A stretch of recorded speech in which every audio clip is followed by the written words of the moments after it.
Babak yang baru sudah dimulai. Babak yang baru dimulai atas hidup saudara. Kita akan mulai dari Ulangan 1 ayatnya yang ke-6. Kita lihat ya saudara. Tuhan Allah kita telah berfirman kepada kita di Horeb demikian. Telah cukup lama kamu tinggal di gunung ini. Dari ayat ini kita bisa melihat bahwa ada satu yang kita tangkap gunung Horeb saudara. Gunung berbicara ada dua sisi. Sebagian orang ketika saudara berbicara tentang gunung maka yang muncul adalah masalah. Betul ya, masalah yang besar gitu. Gunung berbicara soal kayaknya tantangan, seperti itu. Buat sebagian dari saudara yang hari-hari ini somehow di dalam kehidupanmu yang ada tantangan demi tantangan, entah gimana rasanya kegagalan demi kegagalan aja. Rasanya udah kayak capek, pastor gak berhenti-berhenti mau berapa lama kita sudah stuck terus gitu. Berusaha berjuang, tapi yang ada stuck dan stuck kayak gak ada hasilnya. Hari ini saya ingin mengatakan the new chapter begin. Babak yang baru sudah dimulai. Ketika firman ini dibagikan saya berdoa saudara bukan hanya menangkap ini hanya sekedar sebagai firman. Tetapi tangkap ini sebagai deklarasi atas hidupmu. Prophetic word atas hidupmu. The new chapter begin. Tidak lagi stuck. Akan ada terobosan yang terjadi. Yang tadinya pintu tertutup, yang tadinya serba susah, yang tadinya perjuangan berat, hasil sedikit, new chapter begin. Tapi sebaliknya jangan salah juga loh saudaraku. Buat sebagian orang gunung itu tidak selalu berbicara masalah. Coba kalau saudara lihat pada Raja Wali ya, kalau dia mau bertelur, dia tuh carinya tempat yang tinggi loh. Justru gunung buat Raja Wali itu tempat nyaman. Dia bukan berbicara tentang masalah, dia berbicara tentang tempat zona nyaman. Zaman dulu saudaraku sebuah kota yang dibangun di atas gunung, itu kota yang aman saudara. In case buat sebagian dari saudara, sekarang ini saudara ngomong pastor keadaan saya everything is good. Semua berjalan dengan baik, semua berjalan dengan lancar. Boleh gak saya tantang saudara, kalau itu keadaanmu, yuk going higher yuk. Gear up, siap-siap. Jangan berhenti sampai di situ karena Tuhan sudah mempersiapkan yang jauh lebih besar lagi. Sadarkah saudara kalau nggak hati-hati, zona nyaman itu jadi dead zone. Zona kematian. Satu kali saudaraku ada seorang ilmuwan, dia ingin meneliti tentang belalang, Pak. Belalang itu punya keistimewaan yang luar biasa. Sekalipun badannya kecil, tapi kakinya panjang. Dia bisa lompat 100 kali panjang badannya. Akhirnya diadakanlah penelitian terhadap seekor belalang, saudaraku, dipilihlah dari semua belalang-belalang yang ada, belalang yang masih muda, belalang yang sehat. Peneliti ini mengamati bagaimana perilaku, tingkah laku dari belalang ini ketika ada di alam bebas. Dan didapati memang belalang ini bisa melompat sangat tinggi, saudaraku. Akhirnya dia membuat sebuah penelitian, ditaruhlah satu belalang yang sehat ini saudaraku di sebuah kotak kaca yang diberikan lubang-lubang yang cukup besar untuk dia bernafas, tapi tidak cukup besar untuk dia keluar. Di atasnya saudaraku sengaja dibuat semacam kayak penutup yang fleksibel untuk disetel tingginya. Akhirnya belalang ini dimasukkan ke dalam kotak kaca ini, ditutuplah di titik yang paling tinggi, tetapi sedikit lebih rendah dari daya lompatan si belalang ini. 100 kali panjang badannya. Dimasukkanlah dia ke dalam kotak kaca ini, saudaraku, dan apa yang terjadi? Belalang ini mulai melompat seperti biasa. Pada saat dia melompat, ternyata dia mendapati kali ini sesuatu berubah. Muncul suara, tuk, tuk. Sepanjang hari belalang ini melompat dan setiap kali melompat dia mendapati badannya sakit. Tuk, tuk, tuk. Ajaibnya gak butuh waktu lama, hanya hitungan 1-2 hari saudaraku. Tiba-tiba suara tuk, tuk, tuk hilang. Apa yang terjadi? Belalang ini melompat lebih rendah dari batasan yang diberikan. Begitu terdengar peneliti ini mengetahui bahwa belalang ini sudah tidak menabrak batasan kaca di atas. Dia turunkan lagi saudara batasannya. Begitu batasannya diturunkan, sesuatu yang aneh terjadi lagi. Suaranya keluar lagi. Tuk, gak butuh waktu lama saudaraku. Suaranya hilang lagi. Setiap kali suara sudah hilang, peneliti akan menurunkan kembali sampai ke titik yang paling rendah, yaitu hanya cukup belalang ini melompat kecil, hanya sedikit di atas tinggi dari tubuh si belalang ini. Dan di sekitar belalang ini dikasih makanan yang enak-enak. Apa yang terjadi? Lucunya, belalang yang seharusnya bisa melompat 100 kali lipat panjang badannya, tidak lagi melompat. Dia hanya berjalan, dia hanya merayap di sekelilingnya, dia menjadi malas, dia hanya makan makanan yang ada di dekatnya, and life is beautiful. Berapa banyak tanpa saudara sadari di dalam kehidupan kita ini, kalau kita nggak hati-hati, masalah yang muncul bisa membuat akhirnya kita merasa it's painful. Cukup Tuhan. Yang seharusnya saudara bisa lompat lebih tinggi, karena setiap kali saudara berusaha memperjuangkan kegagalan demi kegagalan demi kegagalan, dan akhirnya saudara berkata, udahlah. Gak usah berharap banyak daripada kecewa. Akhirnya sama seperti belalang ini, you start to jump lower. Hari ini firman Tuhan ingin mengatakan, kapasitasmu tidak sekecil itu. Apa yang sudah Tuhan taruh atas kehidupanmu, DNA kebesaran, you are destined to be great. Engkau tidak ditentukan hanya sebatas itu. Itu sebabnya firman Tuhan hari ini mengingatkan. Sudah cukup lama engkau tinggal di gunung ini. Momen kegagalanmu sudah berakhir. The new chapter begin. Babak yang baru sudah dimulai. Saya berdoa hari ini firman Tuhan merefresh kembali loh saudaraku. Sadarkah saudara engkau tidak diciptakan selemah itu? Masih ingatkah saudara ketika saudara masih kecil? Di sini berapa banyak yang punya anak masih kecil? Boleh lambaikan tangan? Ada nih. Once in a while, kalau orang Jawa bilang bayi itu bisa gelundung saudaraku. What is gelundung? Jatuh saudara. Dia akan muter akhirnya buk gitu saudaraku. Tapi berapa banyak saudara menemukan sampai saudara bisa berdiri di atas kedua kaki. Halo, berapa kali jatuh? Saya rasa semua dari saudara akan lihat saya dan ngomong, pastor emangnya dihitung ya? Sudah gak terhitung. Terlalu sering saudara jatuh sampai-sampai saudara sudah gak akan menghitung berapa kali kau jatuh. Tapi kenapa setelah kau dewasa, 1 kali saja kau jatuh, 2 kali kau jatuh, 3 kali kau jatuh. Dan saudara ngomong, sudah tidak mau lagi. Engkau diciptakan lebih kuat dari yang kau pikirkan. 1 kali lagi jatuh aja tidak membuat hancur hidupmu. Sejak dari kecil engkau sudah jatuh berkali-kali. Come on. Pastor, Tuhan mengizinkan saya nangis terus. Sejak dari kecil, bukannya nangis itu sehat ya? Loh, saudara kalau bawa anak nangis ke dokter, dokternya bilang apa? Oh puji Tuhan sehat. Justru kalau saudara lahir, anak saudara nggak nangis, diapain? Pak. Biar nangis. Boleh nggak sih ngomong sama kiri kanan, nangis tuh sehat kok. Sering-sering nangis. Nangis sedikit lagi tidak akan menghancurkan saudara. Hari ini jangan mau tinggal dalam kegagalanmu. Tapi at the same time, belalang ini saudaraku, karena sudah tidak lagi perlu melompat, makanan semua sudah tersedia, jadi nyaman.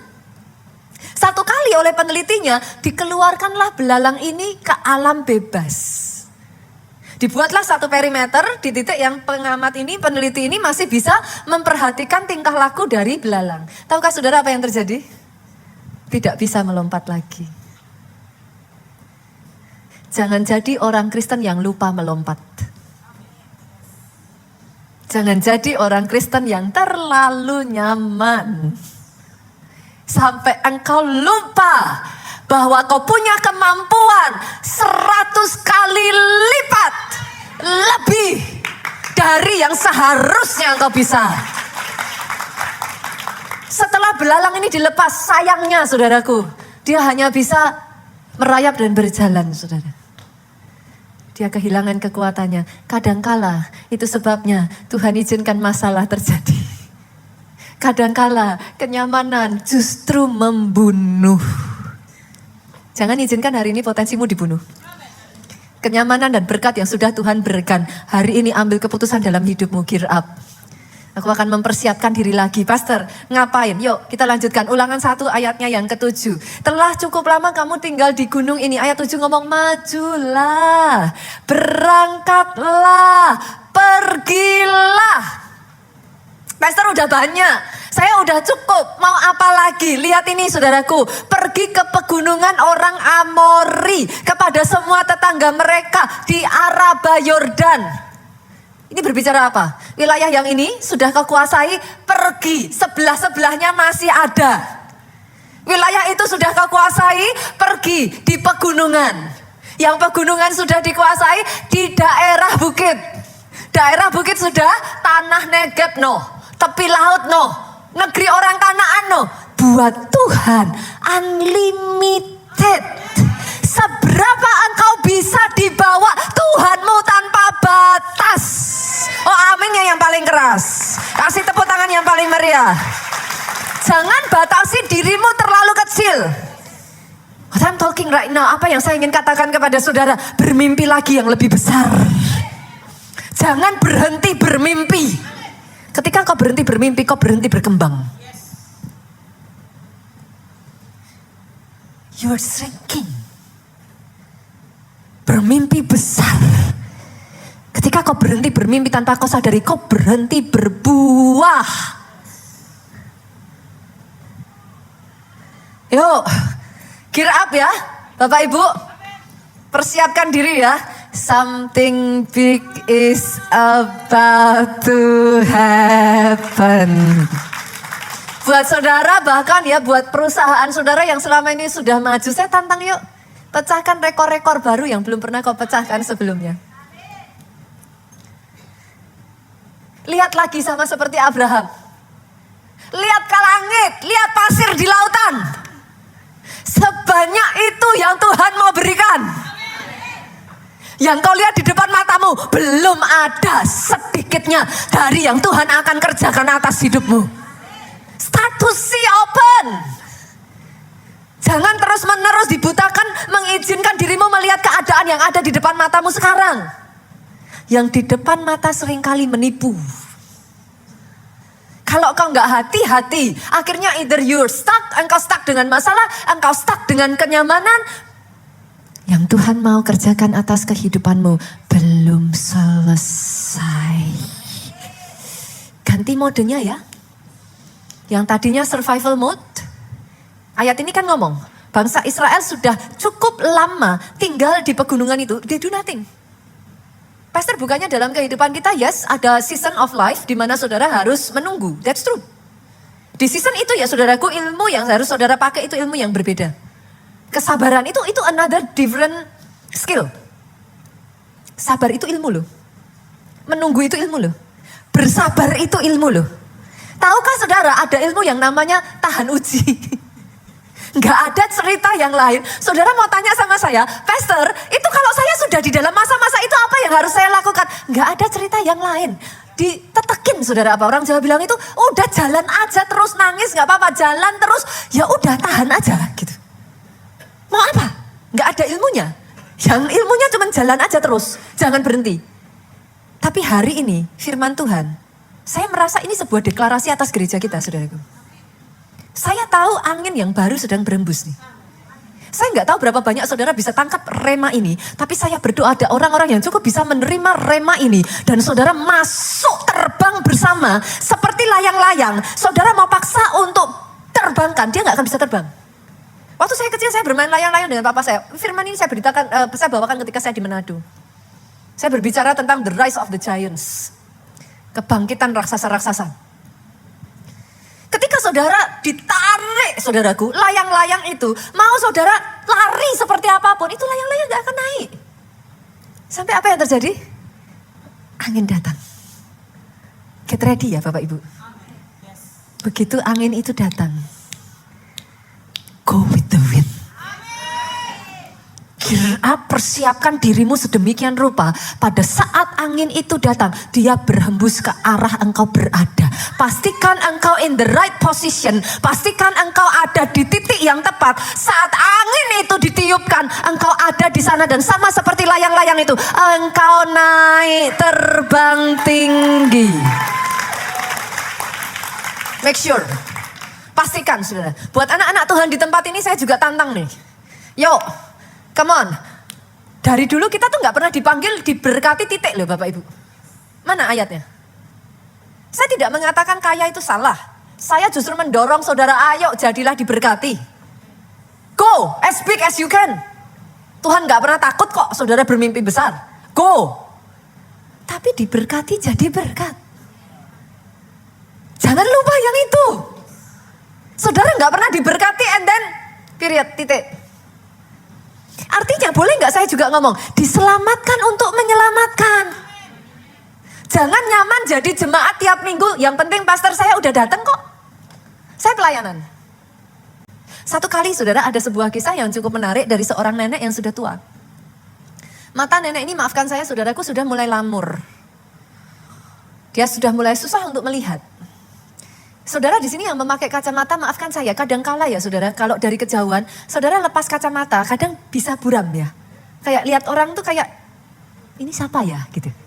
Nah, sampai di batasan tertentu nenek ini mulai, dari jarak dekat pun udah susah untuk melihat gitu. Tapi nenek ini tuh luar biasa saudaraku, dia nenek yang sangat rajin beribadah, dia suka berdoa. Dia nggak bisa melakukan yang lain, pelayanan yang dia lakukan adalah sementara semua jemaat belum datang. Dia datang yang paling awal, dia akan berdoa untuk gereja itu. Dia akan doakan supaya jiwa-jiwa diselamatkan, dia akan doakan supaya Tuhan bawa mujizatnya dikerjakan sehingga jiwa-jiwa mengalami Tuhan secara pribadi. Simple yang dilakukan nenek ini. Setiap minggu dia akan membawa jiwa. Dia nggak akan pernah absen.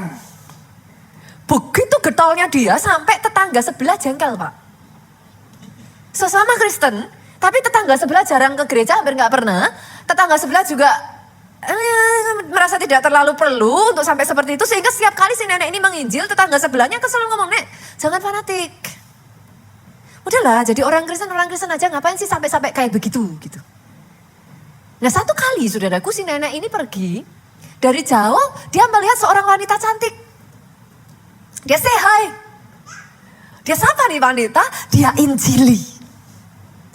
Oh dia memuji wanita ini, waduh bajumu bagus ya. Wah dia puji, waduh rambutmu cantik sekali. Tapi ternyata saudaraku di sampingnya, tetangga yang melihat apa yang dilakukan nenek ini, menertawakan nenek ini, dia tertawa terbahak-bahak. Akhirnya saking dia nggak tahan, dia deketin nenek, dia bilang, "Tuh kan Nek, makanya jangan sering-sering seperti itu. Masa patung juga diinjilin." Ternyata nenek ini saking getolnya memberitakan Injil karena matanya sudah lamur saudaraku. Kali ini dia nggak sadar, dia tuh memberitakan Injil di depan manekin. Wah tetangganya tertawa dan si nenek ini malu. Ketika dia malu saudaraku, dia merasa aduh nih mau jawab apa. Tapi malu, dia jengkel saudaraku. Tiba-tiba di tengah itu Roh Kudus kasih hikmat. Nenek ini jawab, lebih baik saya memberitakan Injil sama patung yang bisu. Daripada saya nggak tega mau ngomong saudaraku. Daripada hidup punya mulut gak pernah memberitakan Injil sama seperti patung yang bisu. Akhirnya maksudnya katanya. Biarlah kisah nenek ini jadi menginspirasi kita ya. Bapak Ibu ya. Diselamatkan untuk menyelamatkan. Ayo go beyond. Jangan ada di zona nyaman.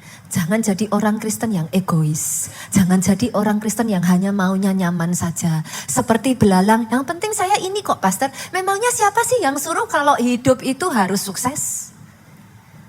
Kenapa saya harus besar? Kan suka-suka saya. Ini kan hidup saya. Sorry. Saudara disebut apa? Creation. Ciptaan toh? Setiap ciptaan berarti ada pencipta. Siapa bilang hidup punya saudara? Sang penciptamu menentukan engkau, you are destined to be great. Ada rencananya yang besar atas kehidupan saudara. Itu sebabnya saya tantang setiap saudara di tempat ini. Come on, jadilah besar. Gunung demi gunung, daerah demi daerah, bukit demi bukit, pantai demi pantai. Itu yang Tuhan mau untuk di take over. Itu sebabnya hari ini saudaraku, saya ingin mengajak saudara, yuk kita maju lagi boleh? Saya akan bagikan kepada saudara 4 dimensi take over. Maksudnya gimana, Pastor? Yang pertama, take over the promise of God, of course. What do you mean, Pastor? Ada banyak orang berpikir gini, saudara. Yang namanya janji Tuhan tuh bukannya saya tinggal tunggu, plok, jatuh dari langit. Akhirnya banyak orang Kristen, karena tinggal nunggu, berpikirnya adalah tinggal nunggu, akhirnya gini, mana Tuhan? Gitu. Ketika tidak terjadi, ngomongnya gimana? Tuhan bohong. Ngomel. Nggak ada itu, janjinya bohong. The fact is, faktanya Tuhan memberikan tanah perjanjian kepada bangsa Israel. Dan Yosua bersama bangsa Israel harus take over it. Kata take over itu berarti merebut. Kata take over mengambil alih. Kata take over berarti menguasai. Bukan pasif. Bukan menunggu. Take over, ambil alih janji Tuhan, itu melibatkan saudara harus aktif. Saudara bergerak, saudara berjuang. Engkau mengusahakan, engkau berjuang lagi, Pastor, udah diusahain, udah diperjuangin, masih gagal, masih gagal, masih gagal, masih gagal terus. Bagianmu kerjakan. Akan tiba waktunya, bagian Tuhan, Dia berkati apa yang kau kerjakan. And suddenly, sama seperti Yosua, mujizat demi mujizat, keajaiban demi keajaiban, ada saja di sepanjang langkahmu. Masih ingat kisah Yeriko? Enggak masuk akal. Saya berdoa ya saudaraku, dalam perjuanganmu engkau melihat, menyaksikan Tuhanmu yang enggak masuk akal. Dari situ engkau baru bisa ngomong gini, ternyata Tuhan itu hidup ya. Segitunya ya Tuhanku. Dalam perjalananmu itu, ketika Yosua menghadapi, apakah Yosua nggak ditipu, nggak dikhianati, ngalami Gibeon, masih ingat? Sampai dia marah besar. Tapi coba, masih ingat kisahnya? Matahari berhenti, bulan jangan bergerak. Ajaibnya, Tuhan dengar loh. Tuhan menyertai langkah kaki orang yang bergerak bersama-sama dengan Dia.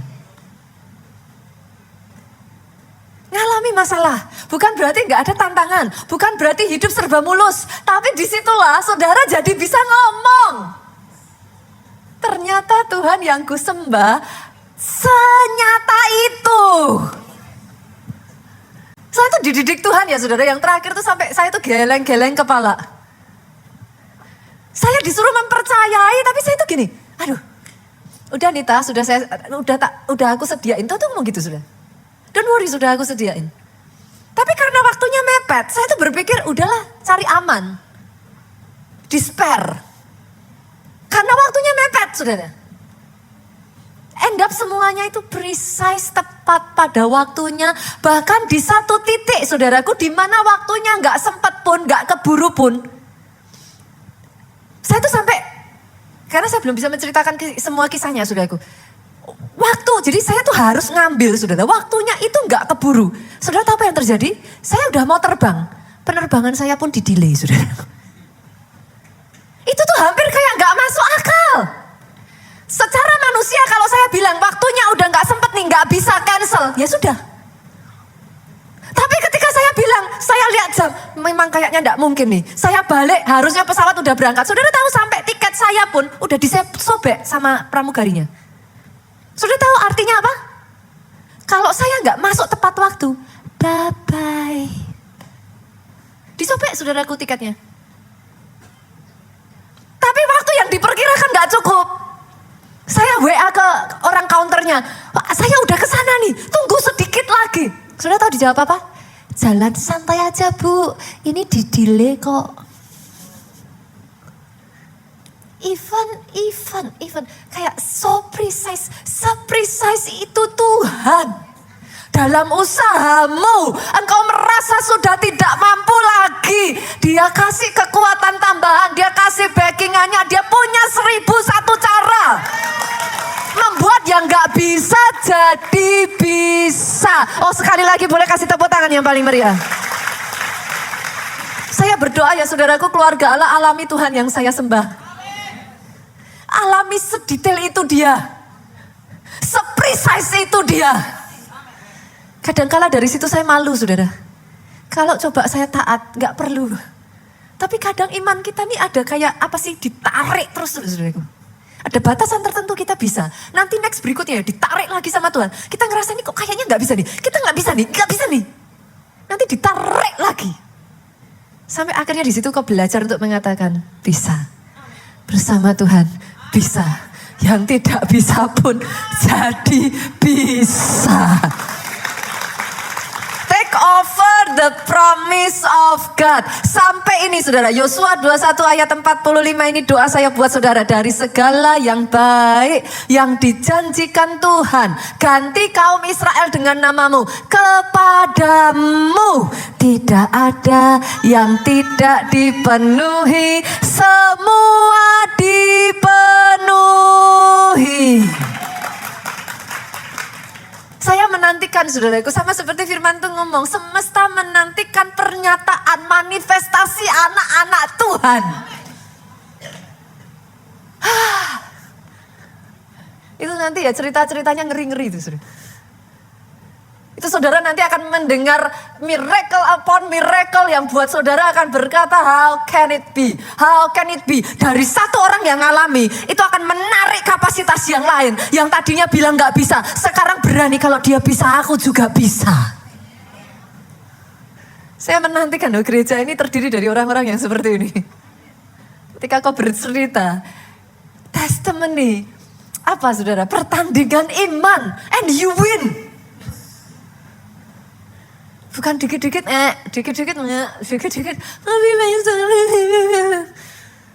bukan saya tidak berempati ya saudaraku. Enough lah. Semua orang punya masalah. Kalau mau bicara masalah, saudara mau koleksi lebih banyak. Saudara mau besar-besaran masalah siapa yang lebih keren gitu saudaraku. Daripada itu kita besar-besaran yuk. Tuhannya aja yang lebih keren yuk. Tuhannya aja yang bersama dengan kita. Kitanya boleh kecil, kitanya boleh gak bisa, kitanya boleh gak mampu, terbatas. Tapi ternyata berjalan bersama Tuhan yang satu ini. Yang gak mungkin pun dia bikin jadi mungkin. You become a living testimony. Jadi ya saudara. Yang kedua, saya tarik lagi ya. Kalau dimensi yang pertama adalah saudara claiming. Apa yang jadi janji dua? Dimensi yang kedua gini, claiming yang sudah dijanjikan tapi hampir lepas. Pernah gak ngalamin tuh? Sudah, tapi kayak ada gitu. Hari ini Tuhan mampukan yang sudah hampir lepas itu pun diambil lagi. Pastor, kenapa kok bisa sampai hampir lepas? Saudara pernah gak sih ada di dalam keadaan yang burn out? Hati-hati ya. Lelah itu jangan disepelekan ya saudaraku. Capek itu wajar, tapi capek dalam jangka waktu berkepanjangan yang sampai akhirnya jadi burnout, itu jangan disepelekan. Pastor, kenapa? Itu kan hal kecil ya, semua orang capek ya. No. Manusia itu saya pikir-pikir agak rumit loh saudaraku. Kenapa saya pikir-pikir rumit ya? Saudara tuh harus master body, mind, body, soul, and spirit. Masing-masing itu punya cara kerja yang berbeda. Saudara gak boleh ngawur. Even saudara spiritnya kuat ya. Kalau badinya saudara gak jaga ya. Jangan salahkan Tuhan loh kalau muncul penyakit. Tuhan gak pernah kasih penyakit. Didoakan dalam nama Yesus sekalipun. Nah kalau makannya ngawur. Itu kolesterol naik ya saudara bilang jangan dalam nama Yesus. Loh gak perlu. Nama Yesus gak semurah itu. Untuk nurunin kolesterol saudaraku. Cukup Makanannya diberesin. Udah beres tuh badan. Yang sepakat katakan amin. Body, soul, and spirit itu punya sistem kerja yang berbeda. Kuasai itu saudara. Yang namanya tubuh itu bisa lelah. Even Nabi sehebat Elia ya, ketika udah burn out, dia ngomong loh, seperti pengen mati rasanya.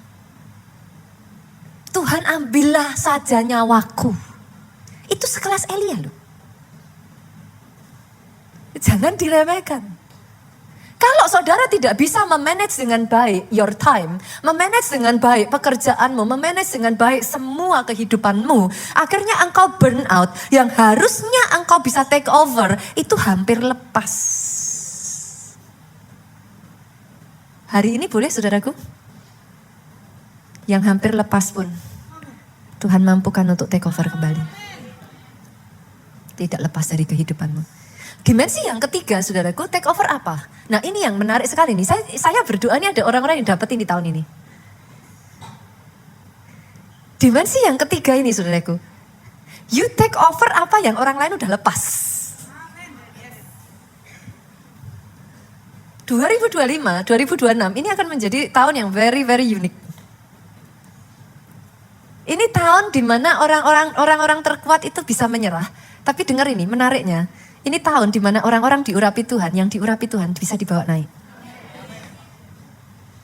Jangan tertipu dengan apa yang kau lihat di depan mata. Just because yang paling kuat menyerah, jangan ngomong itu yang paling kuat aja nyerah kok.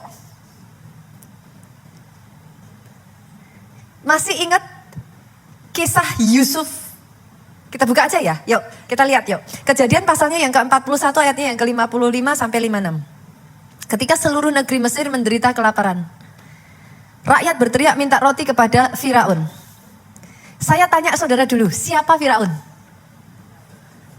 Ini udah penguasa paling tinggi kan saudara? Tapi lihat apa yang terjadi. Ketika rakyat berteriak kepada Firaun, berkatalah Firaun kepada orang Mesir apa? Pergilah kepada Yusuf. Bagaimana bisa Firaunnya menyerah? Hebatnya lagi, Yusufnya ketika disuruh Firaun pergi kepada Yusuf, Yusufnya gak ngomong gini. Itu aja Firaun nyerah kok apalagi saya. Lah apalah saya. Firaun aja nyerah. Yusufnya ngomong, come, I give you the solution.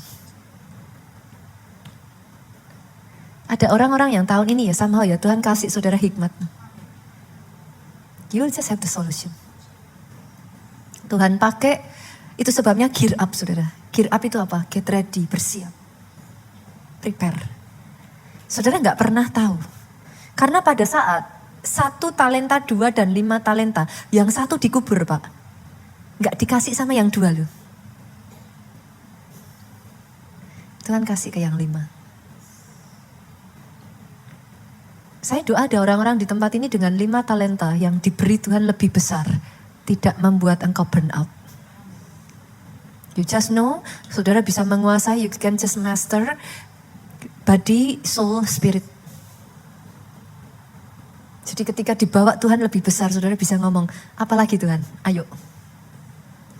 Give me more. Tuhan tantang saudara, berani gak nih ambil yang ini? Ayo Tuhan. Bisa gak nih? Ayo.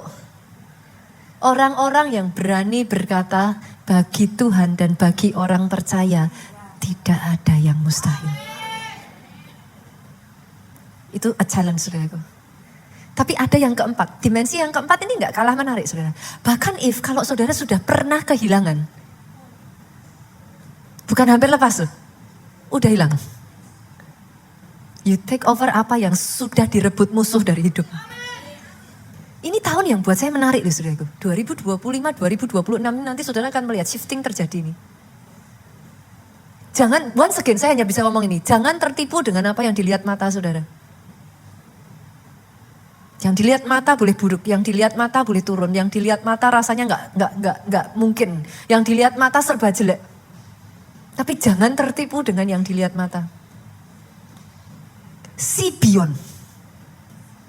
Melihat melampaui yang kau lihat di depan mata.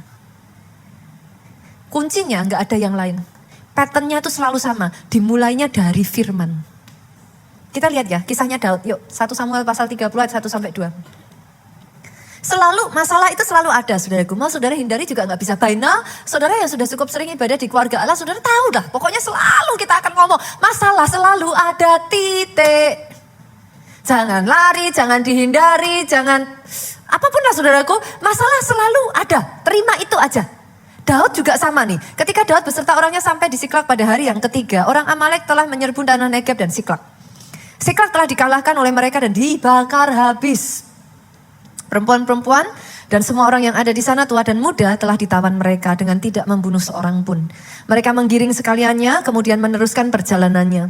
Ketika Daud dan orang-orangnya sampai ke kota itu, tampaklah kota itu terbakar habis. Istri serta anak mereka yang laki-laki dan perempuan telah ditawan. Saya tanya, kalau saudara lihat dalam keadaan yang itu, maka yang saudara lihat apa? Hopeless. Apa lagi? Impossible. Apa lagi? End of everything. Habis sudah, that's it. Dead end. Betul ya? Tapi saya ingin mengajak saudara melihat, tahukah saudara, Siklak ini adalah titik balik yang membawa Daud menjadi raja atas seluruh bangsa Israel. I hope you can see it. Tidak semua hal yang di depan mata yang saudara lihat. Ketika yang kau lihat buruk pun, tidak selalu. In a blink of eye. Pada saat Yusuf dikhianati dan dilupakan, in a blink of eye, dia menjadi Perdana Menteri. Saya hanya berdoa saudara, imannya nyampe ke situ tuh. Bisa ngelihat itu gitu, see beyond. Bahkan yang sudah pernah direbut musuh, Pastor apa yang harus saya lakukan, what should I do? Kita lanjut ya, turun ke bawah sedikit ayatnya yang ke-8. Kemudian bertanyalah Daud kepada Tuhan, katanya, haruskah aku mengejar gerombolan itu? Gak bisa tidak saudara, kuncinya ini nih kuncinya. Dan ia Tuhan berfirman kepadanya. Again and again saudara baca di dalam semua masalah, kuncinya tuh di situ. Bunita gak bosan apa bilang baca Alkitab, baca Alkitab, baca Alkitab. Saya harus ngomong saudara. Karena kalau saudara nggak pernah baca Logos, how can it become a rema? Logosnya aja nggak dibaca kok. Mau sampai kapan? Saudara terus kalah. Even ya saudara-saudara baca firman dan saudara ngantuk pun ya. Rohmu tuh masih nyerap. Itu sebabnya tadi saya bilang, tubuh, jiwa, roh ini nih punya... Ini 3 sistem yang cara kerjanya itu misteri gitu. Engkau boleh baca Alkitab dan kau merasa kayak gak dapat apa-apa ya. Tapi kau makan. Rohmu makan. Tubuh aja apakah terlalu sulit untuk memahami saudara? Emangnya saudara makan terus saudara bisa ngeliat tuh makanan masuk sampai ke dalam. Terus kok saudara tahu kalau berfungsi? Loh itu kan sudah iman dalam bentuk natural toh. Sih? Kok saudara bisa ngerti? Makanan itu nanti didigest, membuat saudara sehat, tambah kuat. Even kalau saudara makan firman ya, seperti ini ya, saudara sambil kayak gitu ya. Ya emang sih, ya of course lah saudaraku, mungkin masuknya ya jadi gak 100% gitu. Tapi masuk kok. Tubuh kalau nggak sedang sehat, itu kan juga nggak bisa mendigest, menyerap 100% kan? Sama. Tapi masih masuk kan? Masuk. Make sense nggak Bapak Ibu? Pola patternnya sama. Dan ia berfirman kepadanya, dalam semua yang kau hadapi ya, bawa di hadapan Tuhan. Minta petunjuk Tuhan. Dekat sama Tuhan, cari firman-Nya sungguh-sungguh sampai dia menjawab, kejarlah sebab sesungguhnya engkau akan dapat menyusul mereka dan melepaskan para tawanan. Tapi ketika Tuhan udah jawab saudara, semustahil apa itu, seenggak masuk akal apa itu, setidak mungkin apa itu, kerjakan. Gimana ngomongnya? Next is obedient. Ketaatan. Dari situlah baru the turn around begin. Daud ngalami jarahan terbesar sepanjang yang dia pernah alami. Dari situlah saudaraku dia bagikan kepada para penatua Israel dan disitulah dia diangkat menjadi raja atas seluruh Israel. Doa saya, saudara punya eyes to see yang bisa menangkap firman ini. This is a very unique time. Ini satu waktu yang kalau saudara bisa tangkap ya, ini bisa jadi satu waktu di mana shifting terjadi. Saya juga berdoa untuk bangsa ini, saudaraku. Kita akan ambil waktu untuk berdoa buat bangsa ini. Saya percaya kejadian kemarin tidak ada yang kebetulan tuh. Saya berdoa rakyat tetap berjuang dengan cara yang benar. Ya, saya berdoa Tuhan pakai para pemimpin di bangsa ini. Tuhan berikan kecintaan, kesadaran bahwa pemilik dari bangsa ini adalah seluruh rakyat Indonesia. Tugas dan tanggung jawab yang diberikan kepada leader. Saya berdoa saudaraku, saya mendoakan jajaran semua dari yang paling tinggi sampai yang terbawah. Dimampukan membawa Indonesia masuk Indonesia emas. Ternama, terpuji, terhormat. Secara manusia, Pastor, yang di depan mata berbeda. Saya tutup dengan satu kisah boleh Bapak Ibu. Saya undang pemain musik maju ke depan. Di satu kota saudaraku, ada satu kota yang namanya Kali. Kira-kira kalau namanya Kali, saudara nebak ini kota di mana nih? Hah? Jelas-jelas gak mungkin Jawa lah. Jawa. Ada yang bilang India ya. Saya juga selalu berpikir Kali itu India. Ini kotanya ada di Kolombia. Di tahun 80, Kali ini menjadi salah satu kota paling korup, paling tinggi kriminalitasnya. Setiap hari 15 orang mati sudah di Kali. Kali ini menjadi pemasok narkotika jenis kokain terbesar di Amerika Serikat. Setiap tahun mereka akan mengirimkan 700 sampai 1000 ton. Ngeri ya saudara. Secara manusia mustahil ya Pak ya. Mustahil. Saya nggak tahu apa yang mustahil dalam kehidupanmu ya saudaraku. I don't know.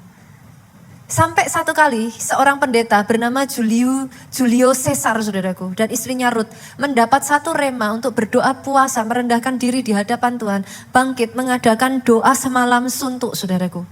Yang mana dia merasakan apa mau ya para pendeta ini apa mau bersatu. Ajaibnya dari satu firman dia taat saudaraku. Malam itu 60.000 orang berkumpul. Kota ini saudaraku sudah menjadi kota yang uncontrollable.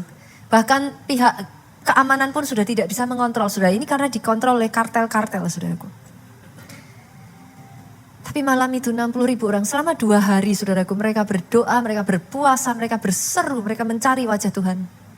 Dan sebagai dampaknya saudara, untuk pertama kalinya di dalam sejarah Kali selama 2 malam itu saudaraku, tidak ada satu orang pun terbunuh. Sound simple ya kayaknya, ya kecil lah pastor gitu. Diikuti dengan 4 bulan kemudian saudaraku, 900 polisi yang korup dan selama ini mensupport kegerakan narkoba ini saudaraku, obat-obatan ini, kartel-kartel ini saudaraku ditangkap dan diberhentikan. Menyusul 7 pemimpin kartel terbesar di Kali di bulan Mei 1995 ditangkap saudaraku. Disitulah wali kota dari Kali maju dan berkata, Kali milik Yesus. Sebuah kota yang secara manusia sudah tidak mungkin dan mustahil saudara. Tapi Tuhan ubahkan begitu saja. Saya itu kok again and again ya jadi kayak bagi bangsa ini kami berdiri dan membawa doa kami kepadamu. Sesuatu yang besar. Anak Tuhan mulai bangkit. Mulai doakan bangsamu. jangan berdiam dengan apa yang terjadi atas bangsa ini. Kami mulai angkat bangsa ini di hadapan-Mu.